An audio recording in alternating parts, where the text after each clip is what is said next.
In the midnight glow where the stars align, we lose ourselves in the গতকাল rhythm রিসেপশনের of invitation থাকায় light. মোটামুটি সেজেগুজে ট্রেনে করে বিয়ে বাড়ি পৌঁছে গেলাম। বিয়ে বাড়ি বলে কথা, খাওয়া দাওয়া তো জমিয়েই হবে। ওহো, তোমাদের তো বলাই হলো না কার বিয়েতে যাচ্ছি।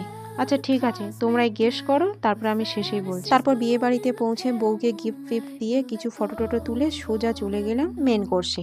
আর মেন কোর্সে কি কি ছিল সেটা তোমাদের সাথে শেয়ার করি চলো। প্রথমেই দেয়া হয়েছিল নান এবং চানা মশলা, তারপরে ছিল সাদা ভাত, ঝুরঝুরে আলু ভাজা, ডাল ছিল কিন্তু এখানে আমি ডালটা নিই না। এবং তার ঠিক পরেই চলে আসলো পাবদা মাছ এবং কাতলা মাছ। কাতলা মাছটা যদিও আমি খাইনি। আরে বাবা, এইটুকা তো পেট, কত খাবো, কোনটা ছেড়ে কোনটা খাবো। আর দেখো তারপরে ঠিক দিয়ে গেল স্যালাড, আর তার ঠিক পরেই চলে আসলো দেখো ফ্রাইড রাইস। আর খাবারের রিভিউর কথা তো বলাই বাহুল্য, স্বাদ এবং সুগন্ধে সত্যিই অতুলনীয়। প্রতিটা আইটেম সত্যিই খুবই সুস্বাদু ছিল। ও হ্যাঁ, তোমাদের বলেই দিই, বিয়ে বাড়িটা ছিল মনুর আঙ্কেলে। ফ্রাইড রাইস তো দিয়ে গেছে, এবারে কি আসবে বলো তো?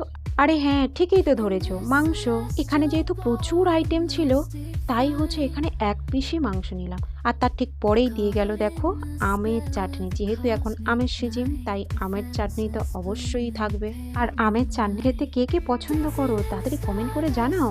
আর চাটনির সাথে তো অবভিয়াসলি পাঁপড় তো অবশ্যই থাকবে। আর দেখো এখানে পাঁপড়টাও দিয়ে গেল। চাটনি আর এই পাঁপড়ের কম্বিনেশনটা আমার তো দুর্দান্ত লাগে। তোমাদের কার কার ভালো লাগে? আরে না না, এখানে হচ্ছে বাটি দিয়ে যাচ্ছে বলে মনে হচ্ছে এখানেই শেষ। দোষ, বিয়ে বাড়ি বলে কথা, শেষ পাতে মিষ্টি না হলে হয়? এই দেখো ছানার মিষ্টি আর বড় বড় দুটো রসগোল্লা, ওহো জমে পুরো ক্ষীর। ভিডিওটি দেখে তোমাদের নিশ্চয়ই জিভ থেকে জল গড়িয়ে পড়ছে, বলো কি ঠিক বললাম তো? আরে হ্যাঁ, আমি তো এডিটিং করতে বসে আমারই জিভ থেকে জল পড়ে যাচ্ছে। শুধু তো মেন কোর্সের কথাই বললাম, আরো স্টলে তো অনেক কিছুই আইটেম ছিল, পকোড়া, লস্যি, ফুচকা, আইসক্রিম।